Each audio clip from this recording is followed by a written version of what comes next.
This is the Belle Books and Stories podcast with me, Kay Hutchison.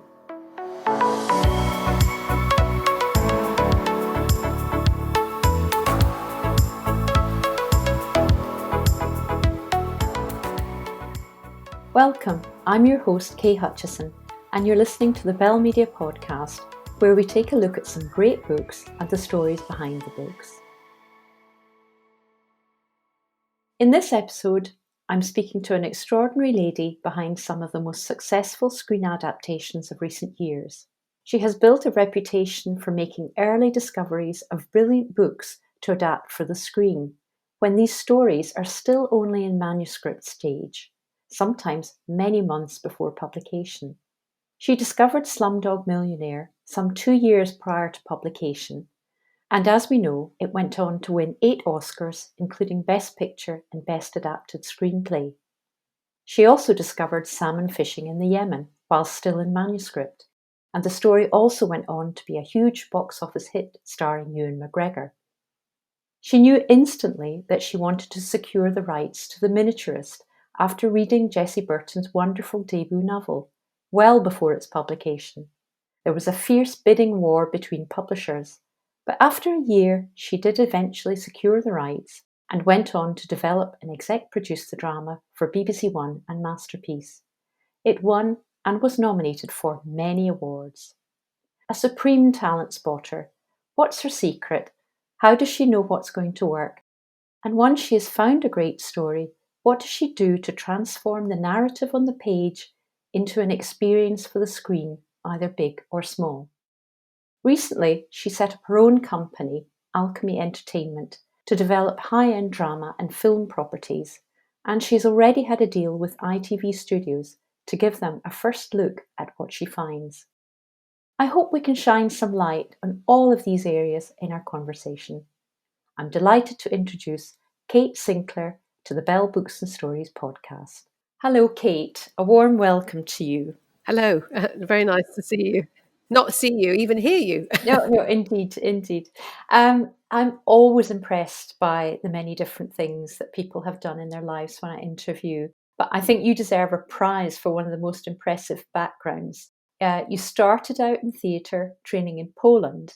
You then worked at the National Theatre in Poland and won awards as a theatre director. You also worked at the Royal Shakespeare Company and the Young Vic. Then you moved across into film, working for Film 4, UK Film Council, Aardman and Kudos. And then you switched to TV, and at the end of 2018 founded your own company, working with producers Kevin Loader and Paul Ritchie to help you source, develop and produce new work. To me, that's quite a career path, very exciting. Interested in where Poland comes in, and was there a plan to all this? No, I have to say you describe it as if there was a plan, which is very flattering. But I would say the one thing there was ever a plan. It's been a very eclectic but rather joyful journey as a result of doing very many different things.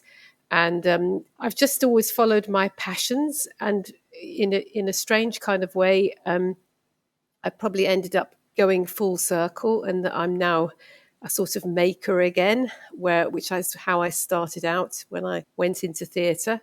I very originally I wanted to be a theatre designer, and for various reasons, including at the time sort of lack of funding and the inability to do sort of post-grad design work, I ended up at English National Opera in the design department. And they had a wonderful scheme in those days where you could go and observe anybody in the building doing a job that you thought you might be interested in, providing you did it in your own time. So I went and saw David Pountney directing La Traviata. And I thought, oh, that's what I really want to do. I just don't want to do it with music because I don't know enough about it. And then I looked for trainings in Britain to be a director, and there were none because it was sort of Thatcher's Britain and it was quite difficult times for any arts training. And somebody told me about postgrad trainings in other countries, and that's how I ended up going to Poland on a British Council scholarship. How fantastic. That's amazing. And did you have an interest in these sort of things when you were very young as well, or was this something later on? Yes, no, funnily enough, when I was about 7, I wanted to be a writer. And then I probably didn't do any writing till I was much older. But I always loved books. And then as I got a bit older and got taken to the theatre, and we lived not that far from Stratford, only probably about 40 minutes away by car, I started going to the RSC. And, that sort of combined my love of story with seeing the story animated. And so that's how I got really passionate about theatre. But yes, I have to say I've been a massive reader and loved books, and was sort of plaguing the poor woman with the mobile library in our village every week from a very young age. So yes, I'm a great book lover from early days. So you started early. So I can see the visual and the sort of production side of things right from really from the get-go. But over the period of time now, I presume you've read thousands of books now, but you've developed a particular specialism and have built a reputation for sourcing great properties early on. And there are some very big titles on your list of successes. So I want to ask you about one that most people will have heard of. Can you tell me about your experience with Slumdog Millionaire while you were working at Film 4? Because you actually saw it 2 years before publication. How does that all work? How did you manage to discover that so early? I actually, most of the things I buy, nearly everything I buy or have bought is in manuscript. For various reasons, I knew people in publishing and had always been interested in publishing. So when I went to Film 4, they, said nobody here is doing novels or looking into novels. But we all knew that obviously, I think 50% of Oscar winning films come from books. So they knew it was a great resource for film. So they asked me specifically to look for books. And really, because we obviously have such great writers here in the UK, getting in early is important, because otherwise it gets sold all around the world and you suddenly find it's been bought by an American studio. So I really sort of befriended people in publishing, whether it's agents or publishers, and I started reading material very early. And with Slumdog, I think I was the first person other than the editor and the agent to read it, and probably maybe the publisher who had decided to buy it. So I read 50 pages, and the wonderful editor, who was a lovely woman called Jane Lawson, uh, she was literally giving me sort of 50 pages at a time, as she herself was ahead of the reading, but she was getting it from Vikas Swara, the author. The book was called Q&A, and that has always been called Q&A. And within the first sort of 50 odd pages, I knew it was an incredible story, an incredible concept, which I hadn't seen before. And I remember ringing my then boss and saying to her, listen, I was freelance at that point at Film 4, and I said, if you don't buy it, I'm going to buy it. And she said, pitch it to me in 2 minutes. So I did over the phone. And then she said, we have to try and get it. But of course, that was a long journey, really, because, there's the author writing in India, his first novel. He'd never heard of really of Film 4 and was thinking, well, why should I sell my book to these people in Britain? And I haven't even finished it and it hasn't been published. And so in the end, I flew to India and I had a very long lunch, about 5 hours with him in Delhi, and persuaded him to sell it to us, which he did. But it was just such a wonderful story concept. The main character was so wonderful. I just had an absolutely gut instinct that it would be something very important. And I've always bought everything on gut instinct. That's how I do it. I just think, would I spend my own money on it? Yes or no. And that for me is the trigger, really. And is that relationship, I'm thinking about the broadcaster or the distribution side that's going to take it, is it important that you have a very good relationship with them and they champion? Once you have said, look, we really need to go for this, and they've got hooked in your 2 minute pitch or whatever it was you did, and you obviously put yourself out hugely because you believed in this. But is that relationship really, really important to establish at the beginning with Film 4 to really champion what you've come up with? Yes, I think in fairness, Film 4 were fantastic. They had only newly reopened. They'd had a spell when they'd been closed. And so it was a sort of new regime, and they were absolutely passionate about books. And they gave me a kind of, really a lot of freedom, and they trusted my instinct. And so I bought a lot of great material for them. But that was really also them supporting me to buy it and saying, we trust your vision, that it's good stuff, basically. Mm. And now that you had persuaded the author to let you go, I mean, does the author maintain some sort of involvement in what happens to their story down the line? Is it quite close, or does it vary? It really varies. For me, it's always felt absolutely integral because I've always felt, if you put yourself in the author's shoes, if you spend years writing a book, and, in the case of somebody we'll probably talk about later, like Jessie Burton, where she spent like 5 years writing The Miniaturist and done thousands of drafts and everything, that's a huge investment of your time, your passion. It's really your creation. I think that you've got an awful lot of knowledge about it and a lot you feel emotionally about it and you want to say about it. And so for me, as an individual, I always really want to involve those people and all the things that I've had, power over the development of. I have always involved the author, a lot, basically. I think it's kind of daft not to, really. Yeah. Can I just ask, presumably not everything that you acquire rights to actually gets made. Is there a kind of rule of thumb? You consider X options, but you acquire the rights to Y number, but only a tiny fraction goes on to become a final project. That is the case with all development in film and television. And I'm sure someone's done some clever algorithm or calculation to tell you the ratio. But I remember when we worked at Film 4, we were, looking to try to make 4 to 6 films a year. And we knew that we had to have 80 projects in development to do that. It was a huge amount that either falls by the wayside for many reasons, not necessarily to do with the project, or just takes a very, very, very long time to happen.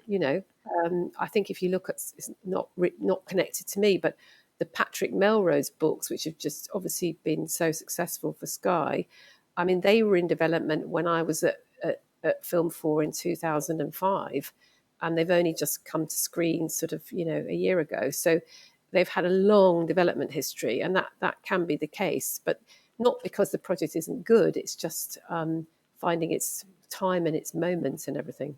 So is it years? Can it be? Oh, years. I think that was about 13 years. We had another project called Under the Skin, which Film 4 made, and I think that took more than 10 years to come to screen. So, yes, it can be a very long haul. But that's the case whether it's from a book or from a script, too. It's not necessarily about it coming from a book. And basically, I'm sure a lot of people ask you what makes a great story for the screen. But I'm very aware that, trends and fashions, come and go. But do you think there are certain things that that's going to make a great story for the screen, regardless of what the fashions are in terms of what is trendy right now? I'm afraid I don't really go for what's trendy right now because I know that the process is so slow and can take so long that actually I think you just have to think, is this a universal story that will always speak to people? What is the scale of audience that it will speak to? Is it only a very small audience that's quite eclectic or niche, or is it a bigger audience? And does it speak to you? Because, I try to buy the stuff I would like to see on screen myself. And that's what I felt about Slumdog, or in fact, any of the things I bought. I don't try to buy strategically, like thinking, oh, it's a thriller, so I have to like it, or oh, it's a rom-com and they do well. I never ever think like that. I just go, oh my goodness, this has definitely got legs. So like it's very, very, very much a gut instinct. And as a result, I think the books I bought over the years are, one is nothing like another. They're very eclectically different, I think. And does that mean, I just want to press you a little bit on this idea of the trends and fashions that I see just now and very different from several years ago. Does that mean that once you've caught your universal story that touches people and is relevant for people, that by the time it actually gets to the screen, these sort of trends and fashions have to be reflected? Or do you really reject that completely and just stick to what you know and what you think would work at the time you first read it? Yeah, for me, again, I think it's always about the story being universal. I don't really believe in trying to pick a trendy subject for now, that TV and film are not the right medium for that. Occasionally, there's kind of wonderful happenstance and something that you've been pursuing for several years or developing for several years just happens to hit its moment, and it feels like everybody knew in advance that was going to hit a particular time or cultural or political kind of feeling or whatever that would make it very resonant. But fundamentally, I think it's got to be deeper than that. And you've got to feel like you could more or less make it at any time because it's such a good story and it's got something important to say and it's got longevity. I don't think Slumdog is a story that could only have been told then. I think you could equally make it now. And the same with the other things I've made, like The Miniaturist or Salmon Fishing. They're just really heartfelt, universal stories that had something important to say. So, where do you actually look for new stories? You sort of said that you've got good connections, so I'm assuming that network of connections that you've built up over the years is absolutely key. But and how does your work differ from that of a literary scout, who is a much narrower field, I'm guessing? Yes, I think mine. In fairness, I have never used a literary scouts. I've always scouted for myself, and over the years, people have sort of asked me if I wanted to in the various places I've worked. But because I couldn't really explain why a book sings for me and I want to make it, it would be quite difficult to give them any really meaningful remit, other than a very broad area. My understanding is that quite often, either a client has a particular director or writer that they're looking for a particular type of story, which would be very focused, or they're trying to provide a range of material in an area like, crime or something that's broader. And, I think they try and sort of tailor that to each client. That's my understanding. Whereas I don't think to myself, when I wake up, we must have a crime story on the Alchemy slate. I just go and see the agents and publishers and say, what's so and so doing, or what do you have that's interesting? And sometimes I rule out things. For example, we don't make any children's TV or film, so I'll say I'm not interested in family, or you know. So I kind of rule things out if I'm going to see agents or publishers. But some of these relationships I have, they go back for 20 years. So I just ring up somebody whose taste I really like and I go and see them and say, what's so and so doing? Or do you have anything like this or whatever? And then they say, we've got something that's on the list in whatever, 2 years or whatever. Or they say, this person who you like is their next book is whatever. And that's really how I've always done it. Or they suddenly mention to me a new writer. I've actually just optioned something last week with a totally new writer who I'd never heard of, never met, never read his work before. And he's written a wonderful novel. It's not published yet, but it's just a really, really clever idea and it's beautifully written. And so, but I didn't know his work before, and they just introduced him to me. It's an editor who I've met a couple of times, and I actually worked with her father for a very long time, who's a wonderful editor. And so it really varies from project to project, I'd say. Let's just take a minute to talk about The Miniaturist, which you made for BBC television. I mean, to me, I absolutely adored it. It's such a beautiful, elegant film. And for those that haven't seen it yet, and you really must, it's set in the 17th century Amsterdam. It's about a young country girl beginning a completely new life as the wife of a wealthy merchant. The really interesting thing is her wedding gift is a doll's house replica of their home, including all the characters. And it transforms as the story unfolds. A really, really interesting thing. And it was a debut novel by Jessie Burton. And I know you read it in one sitting and were determined to have it, but it wasn't that easy, was it? Can you tell us the story? No, it wasn't, because there was understandably absolutely huge interest in it from all the publishers. I think there were about 11 or maybe more publishers after it. So there was a fierce bidding war, and obviously the agent, who's a very good agent, Juliet Mushens, she knew that they were sort of onto something, quite rightly. And so I was badgering the poor woman, saying, can I meet you? I want to option it. And she was like, well, kind of hang on a minute, hold your horses. We've got loads of interest in this book. We're not really sure of the strategy and what we want to do yet, which was absolutely right. And I completely understood. But eventually, she kindly agreed that I could meet her and Jessie for lunch, just to speak about how I saw it and what I thought you could do with it. So we had a lovely lunch in town, and I pitched them the idea that you could make it for 3 hours of television, that I felt that if it was a film, the danger would be that you might have to lose some of the story, because it is a complex story and an awful lot happens. And obviously, when you've only got like 120 minutes or less, the danger with a complex story is that you have to sort of strip it down, and you lose some important details.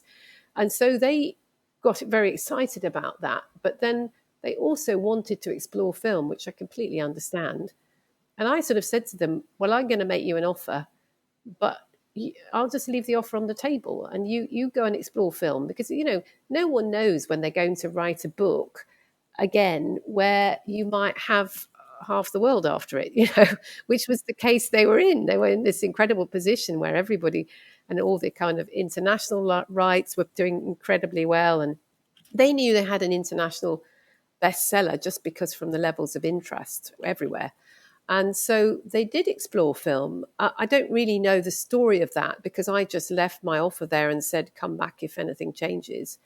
And then I just kept nudging regularly. And then about 8 or 9 months later, they actually came back and said, actually, of all the people we've talked to, yours is the idea we really like, and we'd like to explore it in TV. So then we did a deal. Sounds to me like they really gelled with you in that meeting, but obviously you were saying a drama, and they were just going for film, and also thinking they wanted to prepare to compare that. Well, I think when you're at a point where you could have a major filmmaker, a Scorsese or a Spielberg or somebody coming through your door, I think they were right, absolutely right, not to kind of close down their options and not just see who might come out of the woodwork. And if it had been some incredible, artistically amazing filmmaker that they will make a feature film, I could have absolutely seen them going that route. And I did say that to them. I said, if that's your choice, I completely respect that. But on the other hand, if it's not your choice and you start to think about TV more, I mean, there has always, obviously, historically, there's always been, it's not exactly a snobbery, but often people would rather make a film than TV. I think that's, in the last few years, that's massively shifted, which is good for TV. But historically, when I was buying books in film, it was so much easier to buy them than for the poor people in TV, because often trying to persuade broadcasters and things to do books as TV was a much harder process. That's obviously all been completely changed with all the SVODs coming onto the market and everything. But anyway, they came back to me and said, "Listen, we want to do it with you," and that was fantastic for me. That was a great experience. So really, what I'm hearing from what you're saying here is that the bidding process, which often we just think is about money, but it sounds as if it's about money, exploring all the different options, but also it's about the team that you're going with. So it's much more kind of holistic decision. I mean, it obviously depends on the author and the book, but I think, in my experience with the type of books I try to buy, it's always more about the artistic vision, the way you see it, the type of broadcast you're going to go into, who you want to attach, the writers you know. It's always more about that, because, again, I think if I was a novelist and I'd written a book and then it just got turned into something that I hated and I felt gutted about, I'd be destroyed, having spent all that years writing it. So I think on the type of material I buy, I mean, as I say, I'm not buying big famous names in fiction or crime, or where they can more or less sell to anyone for the highest price. That's not the type of material I'm trying to buy. So you probably have a different answer from somebody who who is buying, I don't know, the next Michael Crichton novel or the Richard Harris novel or whatever. That's probably a different experience. Can you give us a little bit of insight into the sorts of changes that need to be made to make a book work for the screen? I'd like some specific examples from work that you've done and the sorts of changes you've had to make. Yes, absolutely. I mean, I'll stay with the miniaturist for a moment because that's, I literally was involved in the process from the very beginning right the way through to the very end, which I haven't been on all the books I've optioned. So I knew that one of the fantastic things in the book was that the miniaturist was a very sort of oblique and mysterious figure who Nella never met. But I knew that that wouldn't work on screen because it could be quite frustrating that, you spend all these hours hearing about this person, but you might see them out of the corner of your eye, but you never then got to know who they really were. And so that for me was a very critical thing, that we had to construct a meeting between Nella and the miniaturist. And Jessie was incredibly open to that and agreed, and was very happy for myself and John Brownlow to explore with her how we might do that and what that meeting might be like. And then the two other things, I mean, one was a tiny thing, it was a sort of funny thing really, is that we thought it would be quite sad that Peebo just flew off and was never seen again. And Jessie told us that actually quite a lot of readers had been very upset about that. So she was very happy if we could find a way of rescuing Peebo. So, of course, we decided to tie those things in together.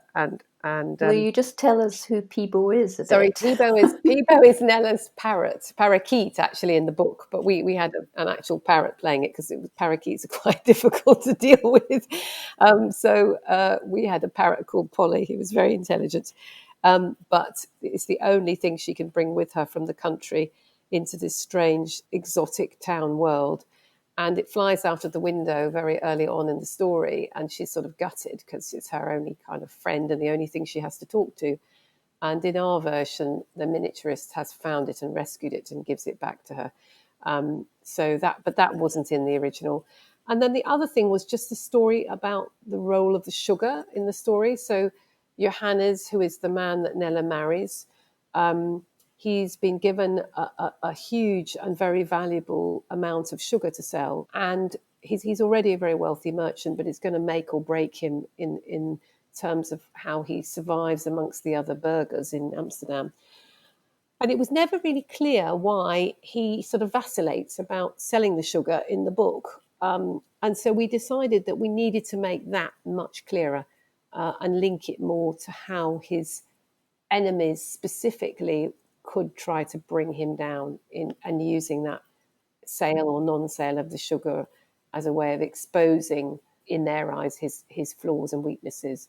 And it's a lovely strand in the work because it's visually quite beautiful as well. So I think it really worked. It certainly didn't feel like something that wasn't there to begin with. No, and actually I have to say it was also something that we had a lot of input in a very positive way from our co-producers, Masterpiece, in America, because it was something, they knew a lot about, because as you probably know, at that period, New York was in fact originally like New Amsterdam.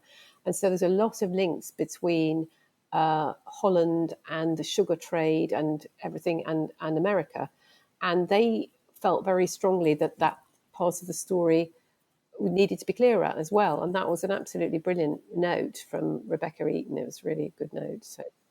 And I don't want you to talk about Jessie Burton specifically, but there must be positives and negatives in working with first-time writers, because obviously there's a lack of experience there. But maybe you disagree. I have to say, I've never had a bad experience. This sounds weird, doesn't it? But with a first-time novelist, they've all been lovely. Vikas Swarup on Slumdog. I mean, obviously, I wasn't across the whole process of that because it took about 8 years, the development of that film, from me buying the book through to it being on screen. And I was only at Film 4 for sort of half that period. But the meetings I had with Vikas, he's such an intelligent and wonderful man, and it was a joy, really. The same with the sad late lamented Paul Torday, who wrote Salmon Fishing in the Yemen, who was also charming, open, and delightful. Jessie had the added positive that she knew a lot because she was an actress, had been an actress. She knew a lot about the process of what it's like to be in something, about filming. So she understood you can't always just say, I want this person to be in it, and it happens. And of course, she ended up being in the Silversmith's Ball. She plays a tiny cameo role in Yes. that. She wanted to be in it. So that was nice. But I literally, I've only ever had really positive experiences. And even with things where they haven't happened, with very famous authors, I optioned a book by Thomas Keneally, who is the absolute darling and the most wonderful, wonderful writer and man, and obviously has had many things made into films. Most famously, of course, Schindler's List. But he was an absolute joy to develop and work with. It just sadly that project, unfortunately, we got sort of stuck on the rocks because it was about Napoleon, and there were lots of other projects about Napoleon out there at the same time, which can happen. So, but no, I have to say I love novelists. I think they're wonderful people. I think you probably have a very good way with the people that you're working with as well, because you have to shape things, you have to really get under the skin of all the projects that you're actually championing yourself. I mean, that's one of the wonderful ways of working that you have that make you so successful. I just want to talk about your Alchemy Entertainment. It's relatively new, but you very quickly, and in a funny sort of way, I'm not really surprised why, you have what's called a first look deal with ITV Studios. So can you tell us what that actually means, and how's that going? Can you tell us anything about Alchemy? Yes, I mean, I set up Alchemy at the very, very end. I mean, really at the sort of dead end of 2018.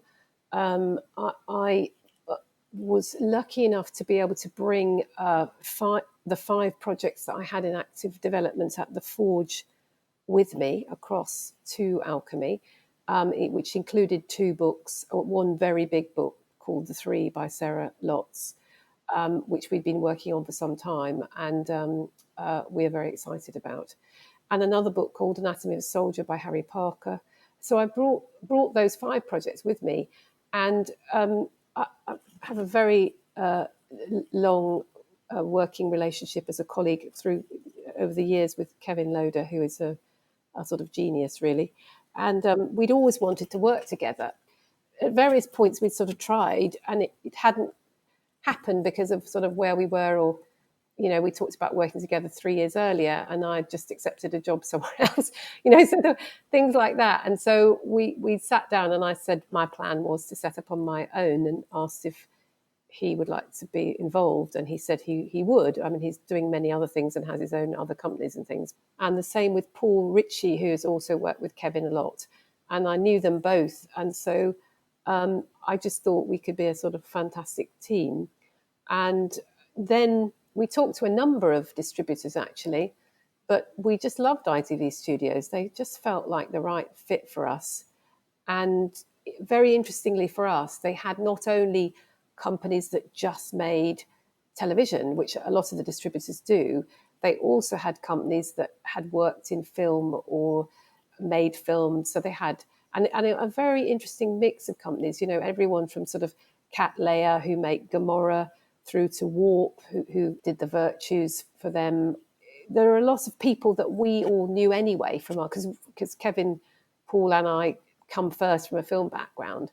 So I suppose it appealed. They appealed to us as a good partner, and we've got what's called a first look deal, which is a distribution deal, which is for several years, and we develop things for them to distribute internationally. But they have the same ambitions as us about the kind of material we want to make. They like our talent relationships between the 3 of us. And actually, you're the only one that's full time, aren't you? I Yes. mean, I want to ask you just a little bit about the pressures on you, because at the moment we're talking about these projects take years. in the making, and you have lots of different projects, but is there a huge amount of pressure on you to keep everything moving, all these many projects that you've got on your what's called the slate? I mean, do you feel pressured? No. I mean, obviously, all of us, I think it's been weird in the COVID times because, firstly, everything got sort of shut down. And for lots of people, and that was much worse than for me because at least I'm at the early stages with Alchemy. And so everything's, quite naturally in development as opposed to production. But I think for people who are in production, that's been really tough. And it's good to see that there's just been an announcement by the government that there's going to be finally some help in terms of things getting moving again and for insurance and things for projects. So hopefully that will all things will start moving forward. But I actually, weirdly, I must be one of the few people that have felt quite lucky in the COVID times because, I always knew that my first year or couple of years would really be about cracking on and getting the development slate up and running, getting the projects where they had scripts, attaching talent, actors or directors. And so, I've gone from having 5 projects to having 30 in a year. And, quite a lot of them are quite far down the road in the sense that they've got, key talent attached, or they've got, in terms of a director or an actor, or they've got people interested in them, even though they're not green lights yet. So actually, I'm very used to working on my own. And in lots of places I've worked, I've sort of either worked from home or very much on my own anyway. So, I mean, for me, the weirder thing would be more or less to work in an office with other people, which I have done, but I've done a lot less of. And as I say, I can always get Kevin or Paul on the phone and we speak regularly, and particularly Kevin, they're very involved. And, I run everything past them and they suggest things to me and I suggest things to them. So I actually, even though, of course, he's doing Avenue 5 with Armando and Nucci, and he works with Roger Michel, and Paul's been working with Deb Patel, and, so they are all doing other things. But actually, I think I don't need them to be there 8 hours a day, 5 days a week, and we're too little and new to need that really. And I always knew that by going to people at the level they both are at, as I say, particularly Kevin, I'm lucky to get a corner of his expertise all time, really. So, I don't think it would ever be possible to go and say, do you want to be full time here? That would be kind of ridiculous given everything else he's got going on. It sounds like it works really well. I was wondering, were there any fish that got away that you sort of thought, oh, I really wanted to get that one and I didn't get it? There have been, although usually the funny thing is they've got away because of something other than the fact that I sort of wanted them, if that makes sense. So I've had a couple of deals which shall remain nameless, where I've thought we had a deal and then actually the agent or whoever has gone and done a deal, a better offer came in and they've done that, which is never a pleasant experience, but it does happen sometimes. And those I kind of just root them out of my heart and think, well, I wasn't meant to make them anyway. But as they haven't generally kind of gone on to be things that have yet appeared, I then think, oh, well, maybe they weren't going to be so wonderful either. And do you have a favourite screen adaptation of a book yourself? Oh, that's too hard a question. That's like Desert Island Disc being asked for your luxury or your favourite book. I don't. I think there's so many wonderful ones. I mean, interesting ones are things like John Hodge doing Train Spotting with Danny Boyle. I mean, that's so different to the book, but so spot on. There are things like that where you just go, oh, that's really clever. But no, we're so lucky in this country. We've got some really fantastic talent of writers, I mean, Peter Strawn doing Wolf Hall, that's an absolutely beautiful adaptation. I think we've got some incredible writing talent. I mean, I thought John did a brilliant job on The Miniaturist, so I'm probably biased, but I thought he did a fantastic screenplay. And in fact, we won an award for that, for Best Adapted Screenplay from a book. So I think that we're really lucky in this country that we have, superb actors, really superb writers also, and some fantastic directing talent, as well as some very good producers. So that's why all the Canadians, Americans, everyone comes and makes stuff here, is I think we've just got some really great artistic talent here. Yeah. We're sort of coming to the end, and I guess my final question is looking to the future and what is really exciting you now. I know it must be very difficult for you to pick something, but what is really exciting you at the moment? Maybe it's just the opportunity to read hundreds of books. I have to say, I mean, I am really excited about this project, The Three, that I have with Sarah Lotz. It's something we've worked on for a long time, and it's the most fantastic book and fascinating story. And she is such a clever person, and we've actually ended up writing the screenplay of that together. I mean, who knows what will happen with it, but that's very close to my heart. But then, I'm also equally excited about optioning this new novel last week from sort of baby unknown writer, which has just got this wonderful concept at the heart of it that's so unusual. And I pitched it to a big screenwriter yesterday, and he was like, "Oh wow, what an incredible idea! And yes, I'm definitely interested. Let's keep talking." So I think everything from the sort of twinkle in the eye stage to when you've got a script and you're going, I wonder if some actor that I love would like to do this, and seeing if they like it too.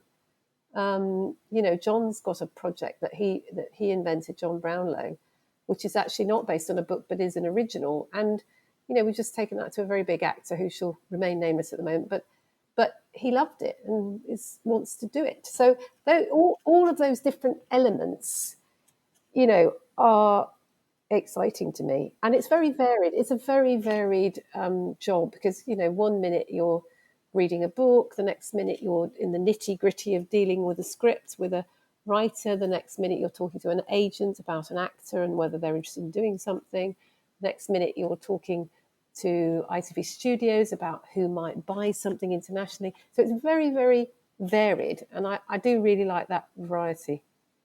I think your love of your work really comes across. I read a description of you as passionate, determined, and smart as a whip, and that you fight hard to preserve the essence of the project. And I really think that's come out in all of your answers to my questions. And I'm just so glad you agreed to be my guest today. Such an interesting area of books and stories. Is there anything I've missed that you would like to say? I'm just so impressed by that last quote. I feel deeply flattered. I want to know who it was now said it. I'll email you or put it on the podcast list.